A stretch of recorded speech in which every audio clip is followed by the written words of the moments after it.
قال رسول اللہ صلی اللہ علیہ وآلہ وسلم انا مدینۃ العلم وعلی بابها صلوات۔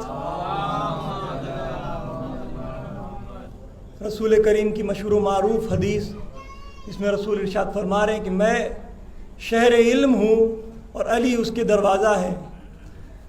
آپ کوئی بھی عمارت بنائیے، کتنی بھی قیمتی بنا لیجئے، لیکن اگر اس کا دروازہ صحیح نہیں ہے تو وہ عمارت کسی کام کی نہیں ہے۔ کہ رسول نے علم کا دروازہ علی کو بنایا، کیونکہ علی وہ علم کے پیکر ہیں جس سے پوری دنیا علم لیتی ہے، اور علی وہ شخص ہے، واحد شخص ہے جو سلونی کا دعویٰ کرتا ہے۔ دنیا میں کوئی ایسا شخص پیدا ہی نہیں ہوا جو سلونی کا دعویٰ کر سکے۔ تو آئیے ہم آپ کو قرآن کی روشنی میں دروازے کی قیمت آپ کو بتاتے ہیں۔ فرعون کا تو نام سب نے سنا ہوگا۔ فرعون وہ بادشاہ تھا جو کہ خدائی کا دعویٰ کرتا تھا۔ وہ کہتا تھا مجھے خدا مانو نہیں تو میں تمہیں قتل کرا دوں گا۔ تو اس نے کہا کہ میں ایک جنت بناؤں گا، لیکن اس نے جنت بنائی، ایسی عظیم جنت بنائی کہ جس کا خدا نے بھی تعریف کیا۔ اس نے جنت میں سب کچھ لگا دیا، اپنی حکومت کا سارا خزانہ اس جنت میں لگا دیا۔ اس نے جنت میں دودھ کی نہریں بنائی، خدا نے اس نہروں میں روانی عطا کر دی۔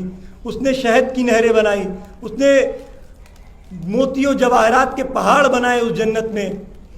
خدا اس کی جنت سے اتنا خوش ہوا کہ جب وہ پرندے بناتا تھا، ہیرے جواہرات کے پرندے بناتا تھا، تو خدا اس میں روح پھونک دیا کرتا تھا۔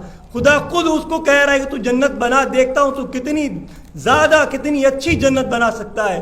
فرعون بناتا رہا جنت، سارے خزانے اس کے ختم ہوئے۔ اب فرعون نے حکم جاری کیا کہ کوئی بھی اپنے گھر میں خزانہ نہیں رکھے گا، کوئی بھی جویلری، کوئی بھی ایسی جو قیمتی چیز ہے وہ نہیں رکھے گا۔ وہ ساری کی ساری چیز حکومت کے پاس جمع کرائے۔ سارے لوگوں نے اپنے گھر کے خزانے جتنے بھی تھے قیمتی چیزیں وہ فرعون کیا جمع کرا دی۔ اب فرعون نے اس کو بھی اپنی جنت میں لگا دیا، سب کچھ لگا دیا اپنا، سب کچھ دیوالا ہو گیا وہ۔ اب اس کے پاس کچھ نہیں بچا ہے۔ جنت تو علی شان بنا لی، لیکن جنت کا دروازہ نہیں بنا پایا۔ علی شان جنت بنانے کے بعد وہ دروازہ نہیں بنا پا رہا، کیونکہ اس کے پاس کچھ ہے ہی نہیں۔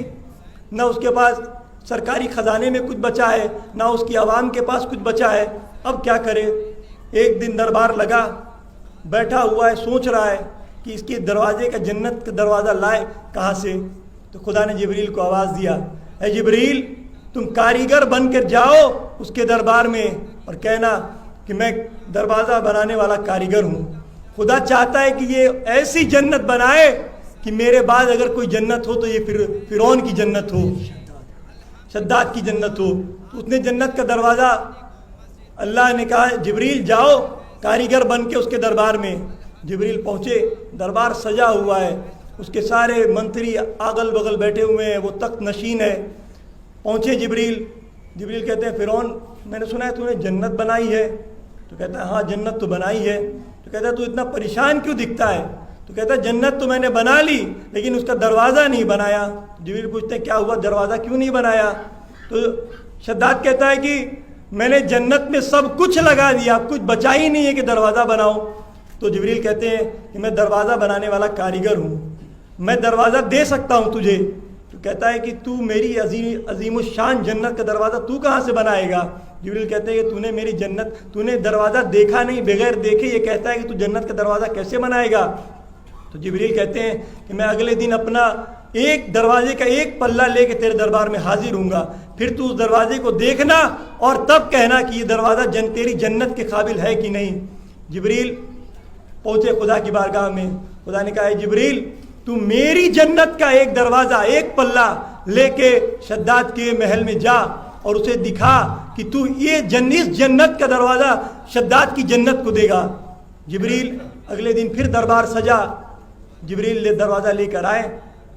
اب جو دروازے سے پردہ ہٹایا تو شداد دیکھتا ہی رہ گیا، دروازہ اتنا خوبصورت، اتنا عالی کہ پوری کی پوری منسٹری اس کی دیکھتی رہ گئی۔ صلوات پڑھیں محمد و آل محمد۔ دروازہ اتنا عالی شان تھا۔ تو اب شداد کہتا ہے کہ جبریل، شداد کہتا ہے کہ تو نے دروازہ تو لا دیا، اب بتا اس کی قیمت کیا ہے؟ اب پہچانے دروازے کی قیمت ہوتی کیا ہے، بطور خاص میں اس دروازے کی قیمت بتا رہا ہوں۔ جبریل نے دروازہ شو کیا اپنا اس کے سامنے۔ شداد کہتا ہے کہ اب تو بتا کہ اس دروازے کی قیمت کیا ہے؟ تو کہہ رہا ہے کہ تیرے اتنی عظیم و شان جنت کا کیا ہوگا جب اس جنت میں دروازہ ہی نہ ہو؟ شداد کہتا ہے چل قیمت بتا۔ جبریل کہتے ہیں تیری آدھی جنت آدھے پلے کے برابر۔ تو کہتا ہے یہ تو بہت مہنگا سودا ہے۔ تو کہتا ہے جا، میں اپنے دروازہ لے کے جا رہا ہوں۔ اب جبریل دروازہ لے کے جیسے ہی دربار سے نکلے، شداد نے روکا، رک۔ کہتا ہے قبول ہے، آدھا پلہ آدھی جنت کے برابر۔ جبریل کہتے ہیں ٹھیک ہے، میں کل پورا دروازہ لے کے آؤں گا۔ جبریل پھر اپنا دروازہ لیا اور عرش اولیٰ پہ پہنچ گئے۔ اب خدا کہتا ہے جبریل پورا دروازہ لے کے جاؤ۔ تو اگلے دن پھر جبریل آئے، پورا دروازہ لے کے آئے۔ اب شداد کہتا ہے تو پورا دروازہ لے کے آیا ہے، اب اس کی قیمت کیا ہے؟ سنیے گا کیا قیمت تھی دروازے کی۔ کہتا آدھا پلہ آدھی جنت اور آدھا پلہ آدھی جنت۔ شداد کہتا پھر میرا بچا کیا؟ تو کہتا ہے جا، میں اپنا دروازہ لے کے جا رہا ہوں۔ شداد کہتا ہے رک، تو اس جنت کو میں نے بنایا ہے لیکن اس میں دروازہ ہی نہیں، تو اس کی قیمت ہی نہیں ہے کچھ۔ تو کہتا ہے کہ میں تیری اپنی پوری جنت اس دروازے پہ قربان کرتا ہوں۔ اللہ یہ بتا رہا ہے کہ تو کتنی بھی جنت بنا لے، میں ایک دروازے سے تیری جنت خرید سکتا ہوں۔ صلوات بر محمد و آل محمد۔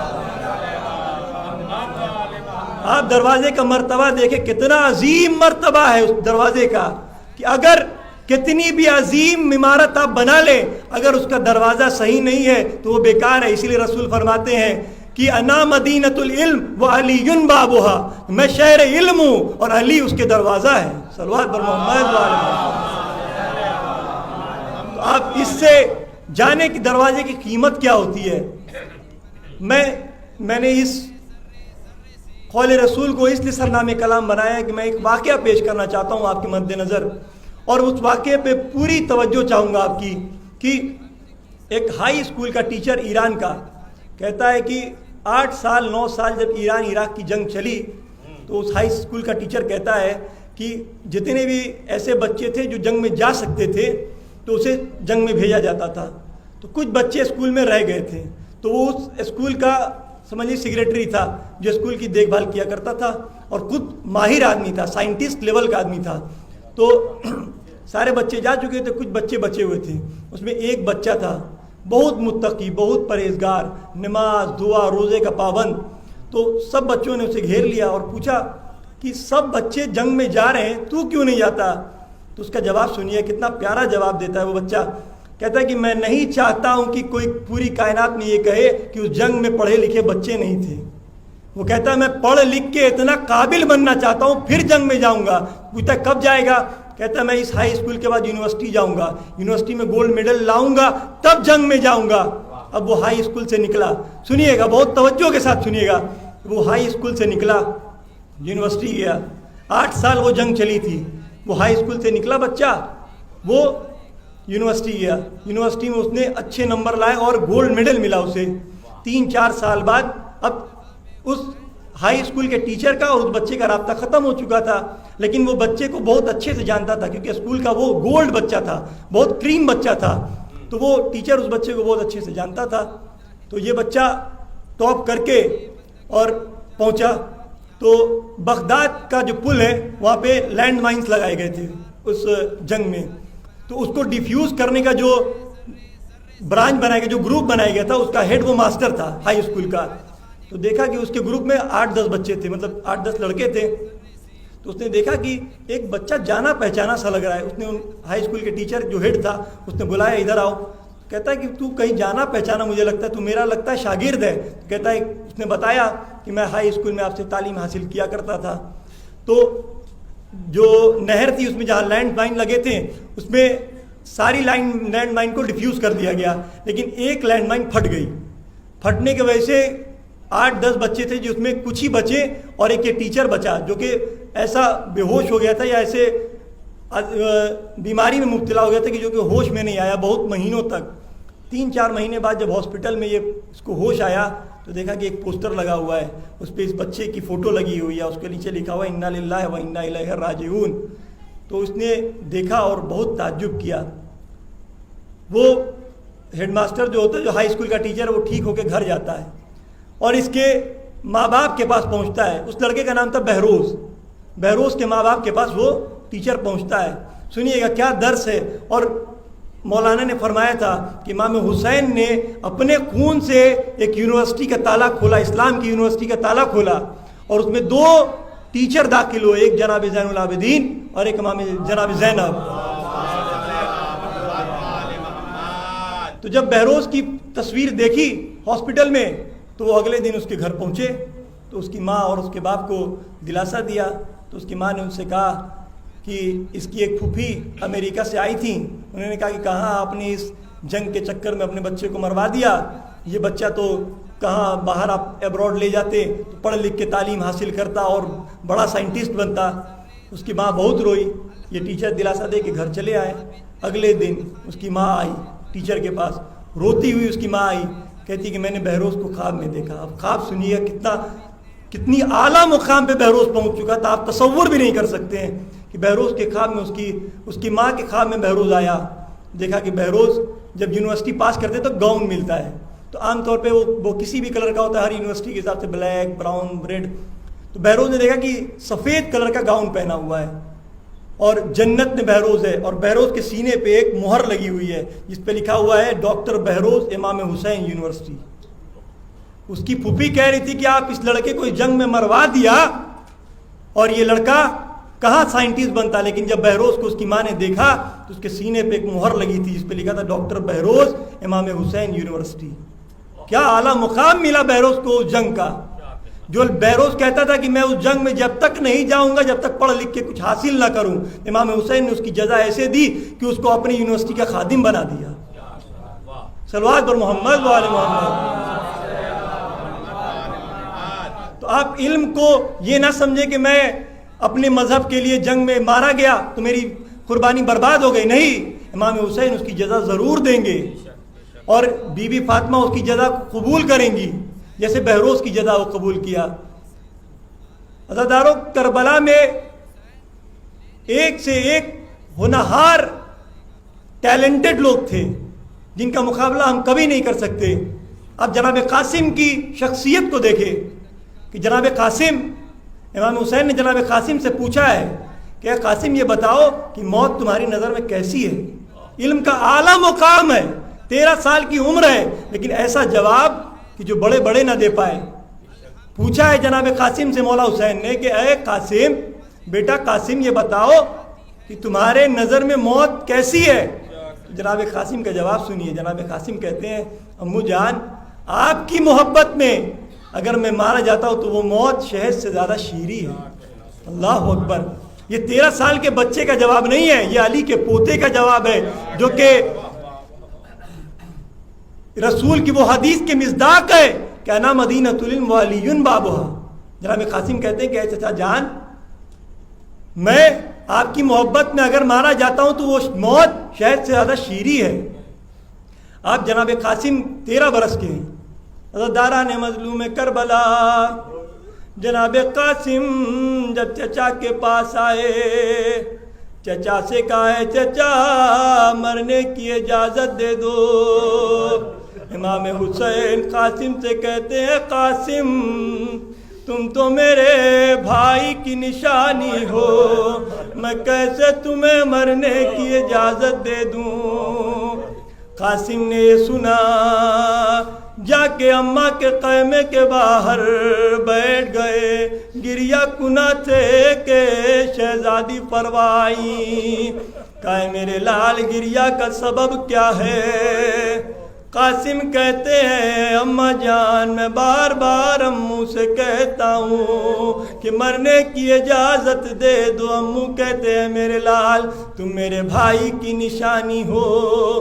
بی بی فروا کہتی ہیں کہ اے میرے لال تمہارے بازو پہ تمہارے بابا نے ایک تعبیذ باندھی تھی، کہا تھا جب میرے لال جب ایسا وقت آئے تو اس تعبیذ کو کھولنا۔ جناب قاسم نے وہ تعبیذ کھولی، اس پہ لکھا تھا اے میرے بھائی اے میرے حسین، جب تم اکیلے رہ جاؤ گے میرے طرف سے یہ قاسم ہدیہ ہے۔ اب قاسم یہ تعبیذ لے کے امام حسین کے پاس آئے، امام نے دیکھا کہ قاسم کے ہاتھ میں ایک تحریر ہے، تحریر ہاتھوں سے لی، آنکھوں سے لگایا بھیا حسن کو یاد کیا، اے میرے بھائی حسن آپ کا شکریہ جو اس تنہائی میں یاد کیا۔ اب قاسم ہے کہ چچا کی رضا مل گئی۔ عزادارو، جب زرہ جنگ میں اس لیے استعمال ہوتی ہے کہ تیر و تلوار کا وار روک سکے، اور زرہ اس لیے استعمال کرتے ہیں کہ گھوڑے کی ٹاپ جب پڑے تو جسم پہ کوئی زخم نہ آئے۔ جب زرہ امام حسین قاسم کو پہناتے ہیں تو زرہ اتنی بڑی ہے، قاسم اتنے کم سن ہے کہ زرہ جسم پر آتی نہیں ہے۔ قاسم کہتے ہیں چچا جان لگتا ہے زرہ میرے قسمت میں نہیں ہے۔ قاسم کو امام حسین نے گھوڑے پہ سوار کیا، گریبان چاک کیا، سر پہ خاک ڈالی، کہا میرے لال خدا حافظ۔ قاسم جنگ میدان میں پہنچے، علی کی شجاعت دکھائی، ارزق کے بیٹوں کو فنار کیا۔ جب ارزق جہنم پہنچا تو ابن زیاد کہتا ہے یہ حیدر کا پوتا ہے، ایسے سنبھال میں نہیں آئے گا، چار جانب سے اس پر حملہ کرو۔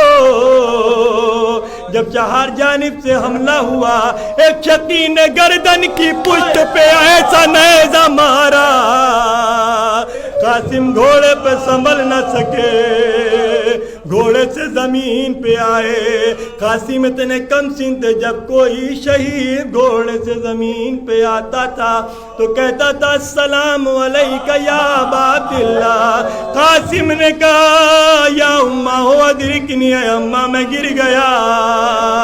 یہ آواز امام حسین کے کانوں سے ٹکرائی۔ ایک جانب سے امام حسین چلے، ایک جانب سے مولا عباس چلے، فوجوں میں تلا تم برپا ہوا، پھول سا بچہ گھوڑوں کی ٹاپوں سے روندا گیا۔ امام حسین دشت بلا میں آئے، آواز دیتے ہیں بیٹا قاسم غریب حسین کا جواب دو، اے میرے لال مظلوم حسین کا جواب دو۔ جب بہت بار پکارا کوئی جواب نہ آیا، اب امام حسین کہتے ہیں بیٹا قاسم امام وقت آواز دیتا ہے، یہ سننا تھا کہ قاسم کے لاش کے ٹکڑے ہوا میں بلند ہوئے۔ اب امام حسین ایسے ٹکڑے کو چنتے ہیں جیسے مالی صبح میں پھولوں کو اپنے ابا کے دامن میں سمیٹتا ہے۔ عزادارو آخری جملہ سننا، آج امام حسن کو بی بی سیدہ کو قاسم کا پرسہ دینا ہے۔ اب امام حسین نے گٹھری بنائی، کلیجے سے لگایا، لے کے چلے۔ در قیمہ پہ پہنچے تو دیکھا کہ ایک ماں ہے جو یہ مرثیہ پڑھتی ہے، میرے والی و وارث ہے مولا حسین۔ آپ قاسم کو گھوڑے پہ سوار کر کے لے گئے تھے، لے کے گٹھری میں آئے ہیں، نہ سر کا پتہ ہے نہ ہاتھ کا پتہ ہے، میں کہاں پیار کروں۔ ایک مرثیہ کہتا ہے جب مولا سجاد 11 محرم کو شہید کربلا کی لاش دفن کر کے پھوپھی کے پاس آئے تو پھوپھی سے کہتے ہیں مل گئی خاک میں آرزو حسن، ایک چادر میں تھا میرے قاسم کا تن، میں نے ٹکڑوں کو چن چن کے یکجا کیا، وہاں قاسمہ کی صدا بلند ہوئی ساری بیبیوں نے، وہاں قاسمہ کی صدا بلند کی۔